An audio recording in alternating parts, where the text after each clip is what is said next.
Let's just look at the statement from US President Donald Trump on Truth Social. He said the USA is locked and loaded and ready to go against Iran. But despite this, he says the US has been asked by Iran and other Middle Eastern countries to hold off on any attack, in that the perimeters of a deal has been agreed to.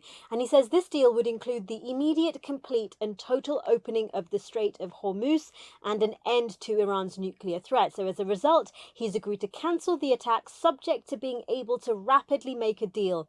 And Israel joins him in this commitment. Now, we first heard about the Saudi Arabians talking to the president from the Axios publication, and that was then confirmed by Saudi Arabian state media, who said that Mohammed bin Salman had spoken to Donald Trump, and he had effectively, according to that statement, said that de-escalation was vital for the stability of the region and to ensure that there wasn't destabilization across the economic sectors across the Gulf. And this is obviously because of those fears that Iran would retaliate to any US strikes by hitting energy infrastructure in the Gulf. Now, if we look, the ball is back in the court of mediators.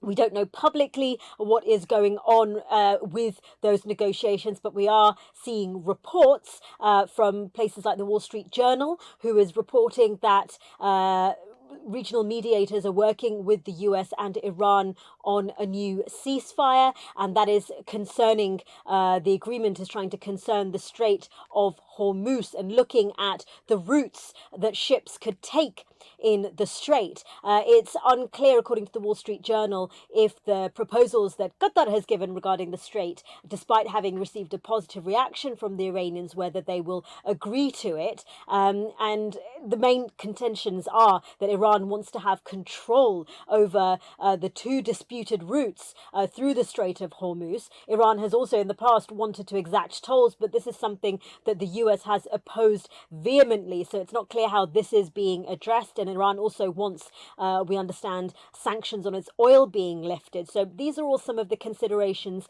at play. Mediators are, of course, scrambling to try to get both sides to agree to a new ceasefire. But the question is, can they get both sides to overcome their deep distrust of each other to prevent another potentially more dangerous escalation in this conflict?